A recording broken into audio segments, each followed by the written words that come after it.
My name is Latasha Amara Cole, and I'm 30. This Christmas was supposed to be easy for once. By the first week of December, I'd wrapped everything: a scarf in my mother's shade of winter rose, a toolkit my dad kept meaning to buy, a Lego set for my niece who loved the sound of breaking rules more than following instructions, and a stack of books Jacob swore his boys would never put down. I even bought extra because somebody always brings an unexpected guest and calls it fate. Snow hissed under my tires when I pulled into my parents' driveway. The house glowed with the smug confidence of 1,000 white lights. I balanced two canvas bags of gifts, nudged the doorbell with my elbow, and felt, for the first time in a long time, like the ache in this family might be manageable. The door opened a sliver. Mom's perfume arrived first, then her pearls, then her eyes, cool as the porch air. "We don't want you here this year." I laughed, a short, shocked sound that broke in the middle. "What?" From the hallway, Jacob's voice sauntered out, like it owned the place. "This is no place for losers." Dad hovered behind them, studying a geometric pattern on the hardwood floor that only he could see. Kelly sat on the arm of the couch, palms pressed flat to her knees, face politely blank, the way you get when you've practiced being invisible. The stirring in my chest went tight and hot, and then strangely clear. I nodded once, like we were discussing weather. "Okay." I turned, stepped off the porch, and let the screen door sigh close behind me. The bags thumped into the passenger seat. Ribbon ends stuck out like frayed nerves. I stared at the house, then at my hands. I could leave. I could also choose not to. The cold bit the edges of my ears. I set the keys down and walked back to the door. I didn't knock. "What's going on?" I asked, stepping into a foyer that smelled like cinnamon and performance. "Why am I not welcome at Christmas? What did I do?" Jacob didn't bother looking up from his phone. "You really don't get it, do you? You've been slacking off. The kids barely got anything from you this year." My head tilted. "There are 2 bags of gifts in the car with their names on every single tag. Last year you did more." He leaned back, hooked an ankle over his knee like he was teaching a masterclass in entitlement. "This year it's like you don't care. It's embarrassing for us, honestly." I turned to my parents, expecting someone to remember my childhood face. Mom offered a brittle smile. "But you just bought a new car, sweetheart. You found money for that." "The car's on credit," I said evenly. "And even if it wasn't, how does buying a car make me responsible for Jacob's kids? They're not my responsibility." "You're the one with money," Jacob said. "We're family. Families help. You always have." I glanced at Kelly. A flush had climbed her neck. She stared at the coffee table like it might crack open and swallow her. "So because I've been generous," I said, "I'm now obligated forever. And if I draw a line, I'm a loser." Jacob shrugged, "If the shoe fits." The words landed like a dare.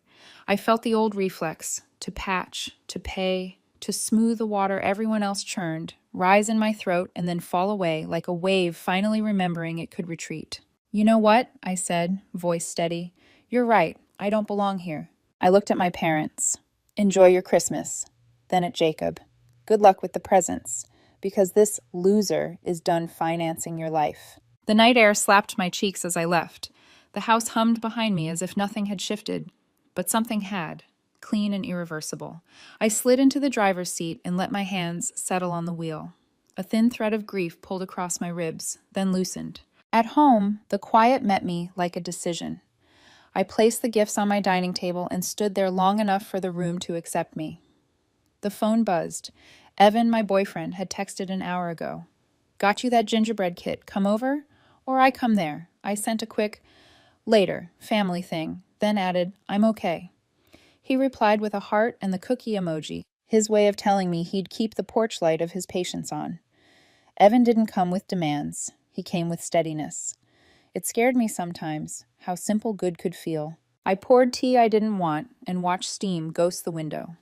The kitchen clock clicked like a metronome for a song I didn't know. The more I thought, the clearer it got. This wasn't about one Christmas. It was about a decade of just this once that became always. When Jacob and Kelly first married, money slipped through their fingers like water. He switched jobs the way wind changes direction. She stitched together part-time hours around childcare. I stepped in, thinking it was a bridge. School supplies, camp fees, the month the mortgage stalked them like a storm.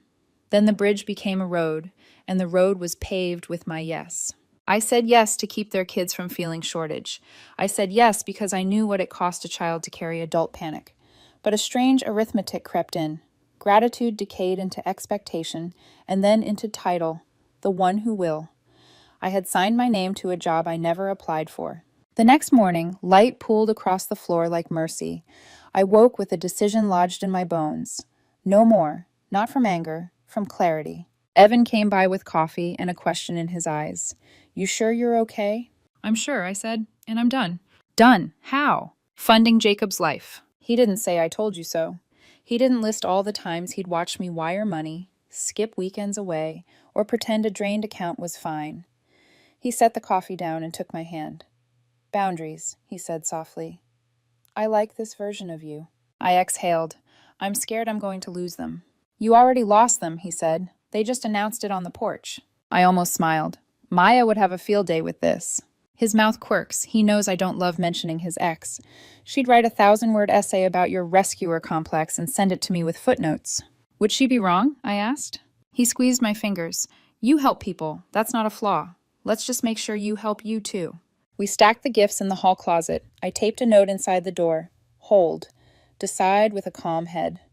It felt like leaving myself a breadcrumb trail back to sense. No one called on Christmas. New Year's Eve came and went, a quiet loop of movies and takeout and the soft domesticity I'd once judged and now craved. At midnight, Evan kissed me like we weren't promising anything we didn't intend to keep. The phone stayed dark. It stung, then it didn't. Absence can be a balm when presence is a wound. On January 3rd, a text pinged from Kelly. I'm sorry for what happened. I didn't agree. Jacob wouldn't hear me. My thumb hovered.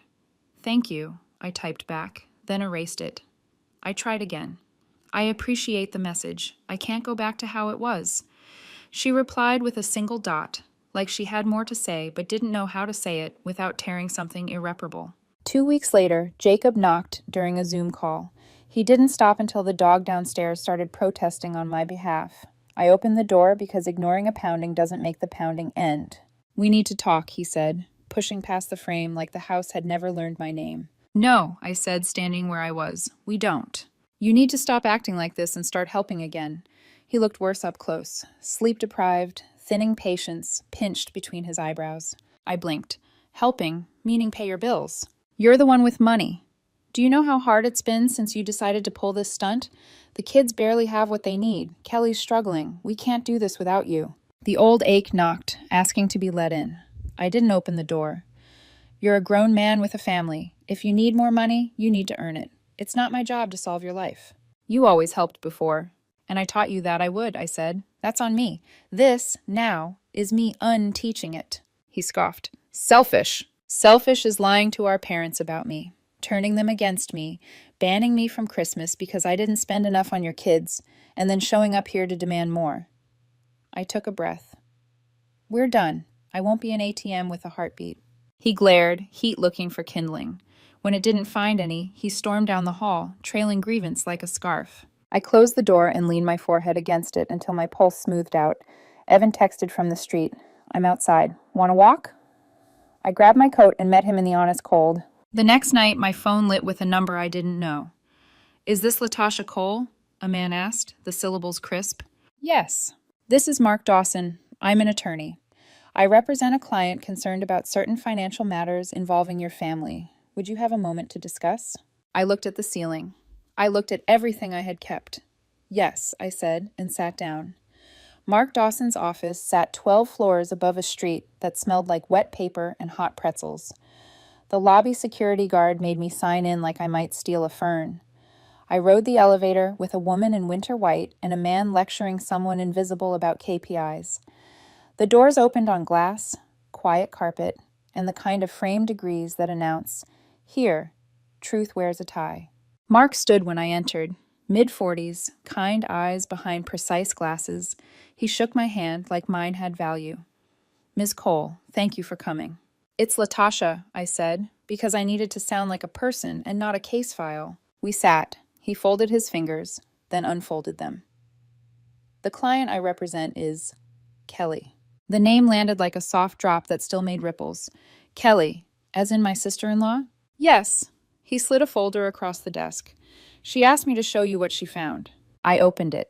Photocopies, screenshots, ledger lines marching like soldiers. My transfers to Jacob matched against his withdrawals. Same days, sometimes the same hour. Money flowed out as quickly as it flowed in, into a separate account I'd never seen. A debit string to an online sports book.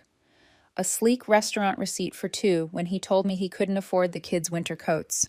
2 nights at a hotel with a lobby I recognized from a city influencer's feed. The room tilted in that way grief does, quietly but entirely. So while I was paying for school supplies, I said, he was buying filet mignon and betting the over-under. Mark didn't soften the edges. Based on what we've reviewed, yes. I stared at a line of numbers until they meant nothing. Does Kelly... is she safe? She's focused on the children, he said carefully, on securing stability. She didn't come to weaponize you. She came because she felt gaslit by the ledgers in her own house. She wanted you to know so you wouldn't be manipulated further. My throat tightened with something that wasn't quite tears. Relief has its own ache. What does she want me to do? Right now, nothing. She's documenting.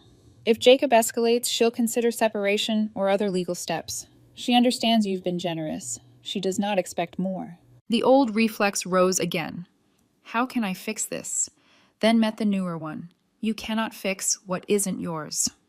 I closed the folder. Please tell her I saw it, and that I'm sorry I didn't see it sooner. He nodded. There is one more thing, he said, sliding a smaller envelope across.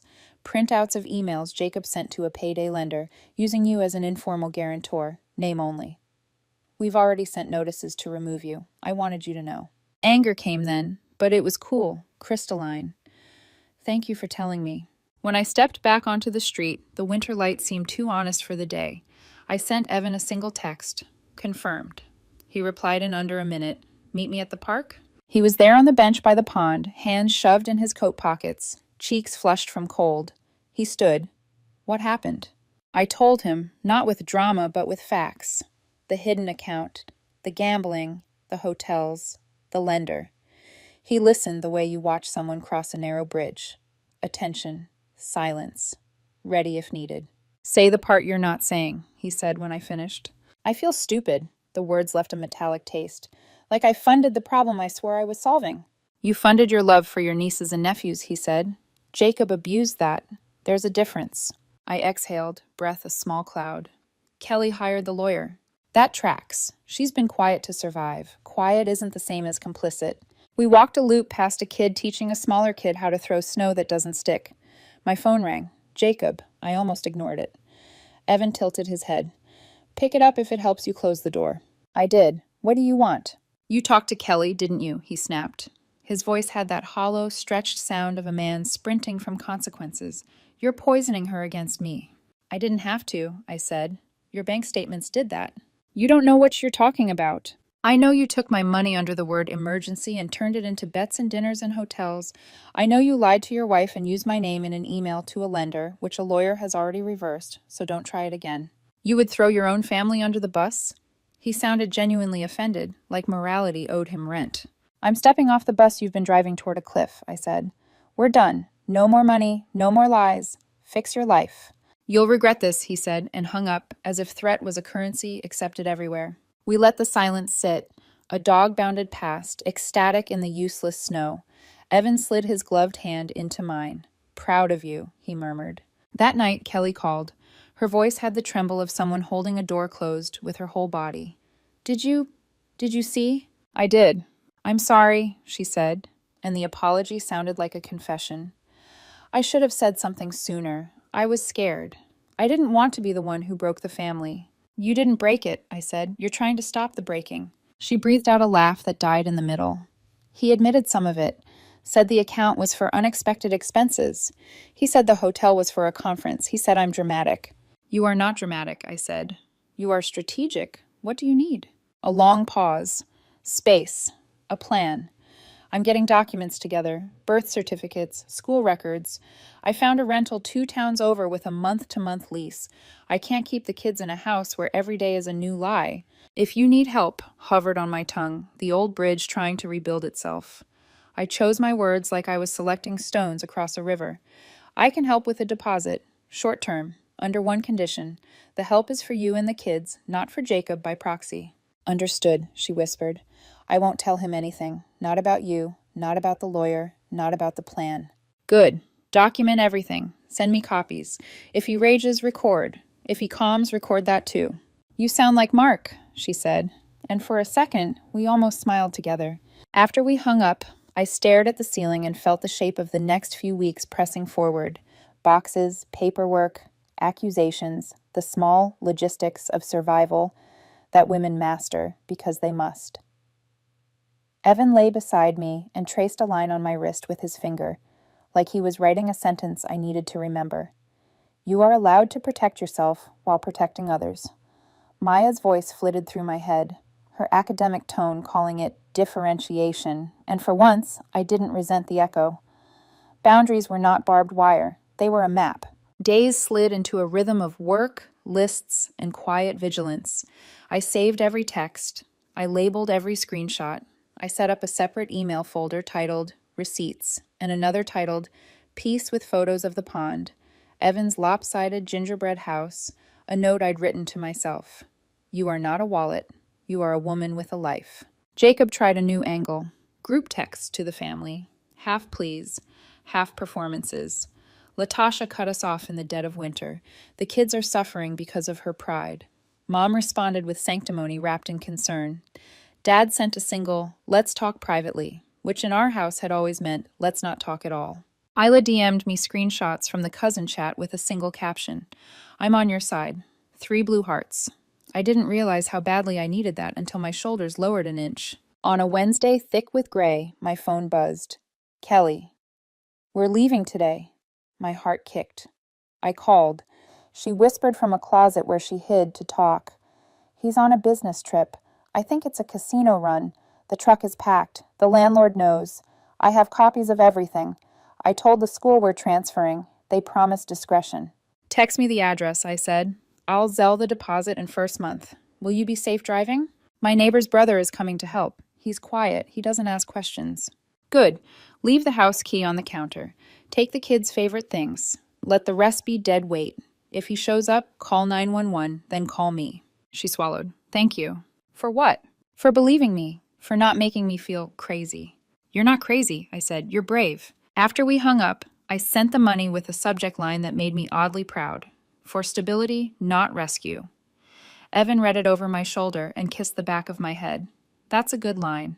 By dusk, a final photo arrived. 2 kids asleep on a pile of blankets in a new living room, boxes stacked like battlements, a paper plate dinner on the floor, and Kelly's bare feet just visible at the edge of the frame. The caption, We're okay. I saved it in the peace folder. Predictably, the next afternoon Jacob called, voice ragged and furious. You turned her against me. You ruined my family. You did that, I said. Go to a meeting. Call a counselor. Leave me out of your equation. You think you're better than me now? I think I'm done being worse to myself than you are, I said, and ended the call. The world did not end. The sky did not split. I made dinner. Evan washed dishes with a ridiculous playlist that somehow made grief feel less gothic. Later, I printed the lawyer's folder and slid it into a fireproof bag with my passport and the title to my car. Not paranoia, preparation. Before sleep, I stood at the window and watched a lone streetlight dust the block in yellow. For once, no one needed me urgently. For once, I had chosen the calm and been allowed to keep it. A text pinged. Dad, dinner this Friday? Just us. Another. Mom, we should reconsider Christmas traditions. Call me. I placed the first on my calendar. I archived the second. My life, newly, answered to me. Friday night, Dad's new apartment smelled like garlic bread and second chances. The place was small, 1 bedroom, above a laundromat, but he'd strung white lights across the kitchen window, and for the first time in years, he looked like he owned his own air. Spaghetti, he said, setting down a steaming bowl. Don't laugh. It's all I know how to cook. Megan and I sat at the chipped table, trading weary glances. She twirled noodles, then finally whispered, I almost called him last week. Almost went back. Dad's fork clinked against his plate. Don't. Not until he chooses help over excuses. He hasn't earned your call. The words startled me. Dad had been silent wallpaper for decades, letting Mom's voice dominate every room. Now, he sounded like a man who'd decided quiet was no longer survival. I should have spoken up years ago, he said. Your mother built a story where Jacob was the prodigy, you two were support characters, and she was the director. I let her do it. I thought silence was peace. It wasn't. It was rot. Megan reached across the table and squeezed his wrist. I just nodded, storing his words like proof that change, however late, was still possible. But not everyone was changing. 2 nights later, my phone lit up. Mom! I let it ring twice before answering. Latasha, she began, voice dripping with practiced grief. I hope you're happy. Kelly's left. Jacob is shattered. Do you feel proud, inserting yourself where you don't belong? I stared at the ceiling. Mom, Kelly hired a lawyer. She found the hidden accounts. This isn't about me. Kelly is confused, and you, her voice sharpened. You've always been jealous, always wanted to tear down your brother. I almost laughed. Jealous of debt, of lies, of gambling receipts? Silence. Then colder. Blood is blood. One day you'll regret betraying your own. She hung up before I could answer. I sat there, hand trembling, until Evan walked in from the kitchen with 2 mugs of tea. Let me guess, he said, sliding one toward me. She made herself the victim? I managed a bitter smile. She always does. Then you need to decide, he said gently, how many more times you're willing to pick up a phone that only cuts you. Kelly's texts came sporadically, updates wrapped in exhaustion. The kids started their new school today. A lawyer says separation papers are in motion. I found a job at a clinic. It's not much, but it's steady. Each message felt like a lifeline tossed across states. I replied with encouragement, money for the deposit, a promise that she wasn't alone. But I kept my boundaries clear. No funneling funds back to Jacob, no loopholes. Evan noticed the way I clenched my jaw whenever her name popped up. You're allowed to help, he said one night. Just don't rebuild the bridge Jacob burned. I know, I said. This is for her and the kids, not for him. Jacob didn't see it that way. He called again, this time past midnight, voice hoarse with fury. You've destroyed me. She's gone. The kids are gone. And it's your fault. I sat up in bed, Evan steady beside me. No, Jacob. They're gone because you made home a war zone. You think you're some hero? You're a parasite, living off your job while pretending you're better. I'm not pretending, I said, voice low but firm. I am better. Because I don't gamble my rent away, because I don't lie to my wife, because I don't call my sister at midnight to scream instead of to apologize. He cursed, spat promises of revenge, then hung up. Evan wrapped an arm around me. He's unraveling.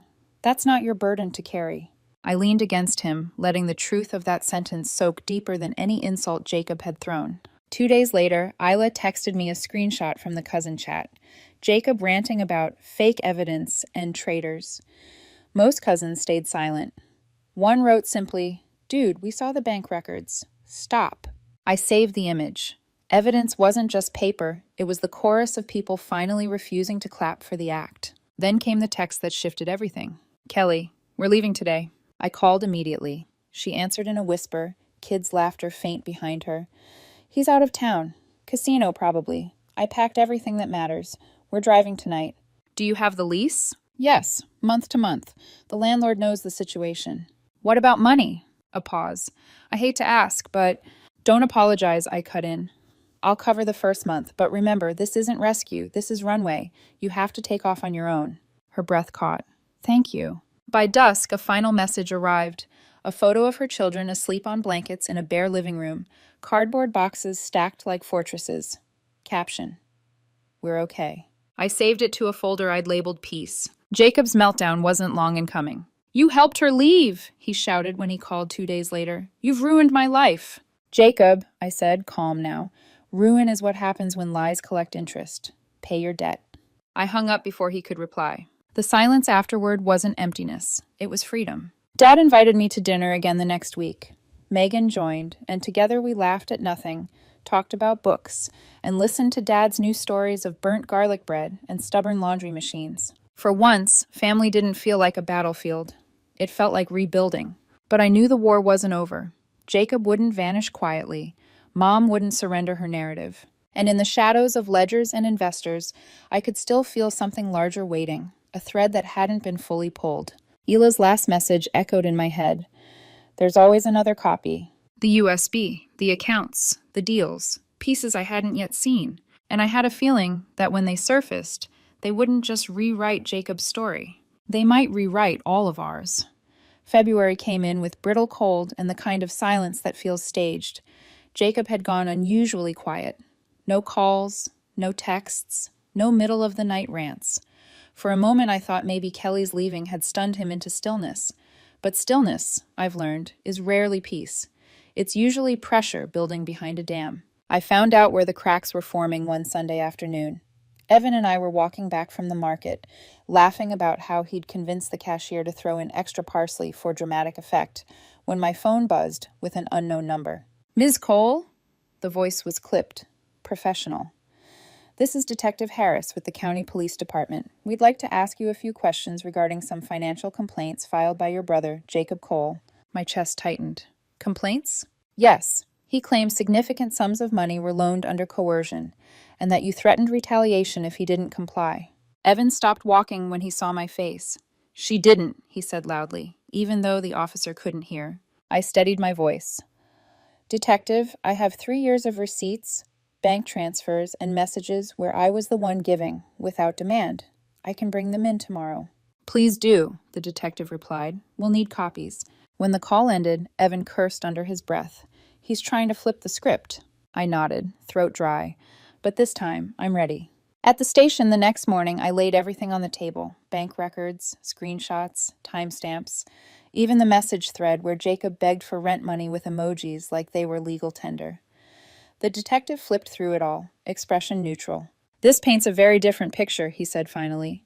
"Thank you, Ms. Cole. We'll be closing this out." Walking out, the winter air hit my lungs like absolution. Evan squeezed my shoulder. "You didn't just defend yourself. You shut a door he can't pry open anymore." But deep down, I knew Jacob wasn't done. The next crack came from Mom. She showed up at my apartment unannounced, bundled in her fur-trimmed coat, pearls still perfect. "Latasha," she said, eyes glossy, "how could you side with outsiders against your own blood?" "Mom," I said evenly, "Kelly isn't an outsider. She's family, and she's protecting her kids." "She's ruining Jacob," Mom snapped. "He's fragile. You know that. He needs us." "He needs accountability," I corrected, "not cover." Her lips thinned. "Your father's weak, Megan's disloyal, and you," her voice cracked, "you've become cruel." "No," I said softly. "I've become clear." She left without another word, heels clicking down the hall like punctuation. A week later, Kelly called from her new place. Her voice was steadier, but I could hear exhaustion in every syllable. "I filed the papers," she said. "Separation, custody, everything. The lawyer says it'll hold." "I'm proud of you," I told her. "How are the kids?" "Better," she said, and I could hear one of them laughing in the background. "They don't ask about him as much anymore. They just breathe easier." I closed my eyes, picturing that living room with boxes now half unpacked, the faint sound of cartoons on the TV. A home built from rubble, but a home nonetheless. Jacob didn't call me again, but his presence leaked through in other ways. Isla sent me screenshots from family chat, long rants about how ungrateful women had conspired against him, how he'd been robbed of his legacy. Most cousins ignored him. A few told him to get help, and tucked in the middle was a message from Dad. "Son, stop." We all saw the truth. That line almost broke me, not because of Jacob, but because Dad had finally chosen truth over silence. Then, late one night, a package slid under my door. No return address, just a plain envelope. Inside, a USB stick, identical to the one Grandpa had plugged in at Megan's wedding. A note in block letters. "Copy 3. Keep safe." I stared at it, pulse thudding. Someone, maybe Grandpa, maybe Isla, maybe even Kelly, wanted me to have this. Proof. Evidence. Insurance. Evan found me holding it in the dim kitchen light. "Huh, another one?" "Yeah," I whispered. "And if there's a third, there might be more." He looked at me carefully. "Do you want to know what's on it?" "Yes," I said, "but not tonight. Tonight I just want to sleep without fire alarms in my chest." He pulled me close. "Then that's what we'll do." The next morning, as the sun bled pale across the blinds, I slid the USB into my laptop. Folders popped up. Bank transfers. Contracts. A spreadsheet labeled Investors. Pending. Names I didn't recognize. Amounts too large to be Jacob's alone. And at the bottom, initials I did recognize, MC. My mother's. The screen seemed to hum. My breath caught. Jacob's gambling wasn't the only secret. Mom was in it too. And suddenly I realized the dam hadn't cracked. It was breaking. The The spreadsheet glowed in the half-light of morning, each line a match waiting to catch. Transfers in amounts that dwarfed anything Jacob could have touched. Dates overlapping his emergencies. And at the bottom, initials carved into digital stone, MC. I whispered it out loud, as if hearing the syllables would make them less impossible. Mom? Evan leaned over my shoulder. That's her? I nodded. Margaret Cole, her exact initials. She's not just covering for him, she's tied in. The kitchen felt smaller, walls bending inward. For years, I thought Mom's control was about pride, about keeping appearances polished like her pearls. But this was money. Quiet deals, a web spun behind every Sunday dinner and Christmas fight. I drove to Dad's that evening. He was sitting on the balcony with a blanket over his knees, city lights flickering like restless thoughts. I handed him the USB. He slid on his glasses, brows furrowing as the files opened. He scrolled slowly, then stopped, staring at the initials. His hands trembled against the mouse. I knew she was hiding things, he said quietly. I didn't know she was this far in. I sat beside him. How long? He shook his head. Too long. She kept separate accounts. I never asked. I thought silence was love. Turns out silence was cover. His eyes found mine. You need to protect yourself, Latasha. If this surfaces, she'll drag you down with her. She'll say you planted it, or that Jacob gave it to you to frame her. She'll do anything to keep control. 2 nights later, Megan called. Her voice carried both fear and fury. Mom cornered me after work. Said you were feeding Dad lies. Said you forged documents to make her look guilty. I clenched the phone. Megan, listen to me. The evidence came from Grandpa, or Ela. Someone trusted. I didn't create it. I just opened it. Megan was silent for a beat. I believe you, but she's unraveling. She's saying Jacob was set up, that the whole family's against her. I think she knew all along about the gambling, maybe even funded it. The words sank heavy. Mom hadn't just protected Jacob out of blind maternal love. She had stakes. She had skin in the game. Kelly called next. Her voice was steadier now, but shadowed. The kids are safe. We're adjusting. But Jacob's spiraling. He found me online somehow, left comments about betrayal, about how everyone will regret this. I blocked him, but be careful. Her warning echoed through me.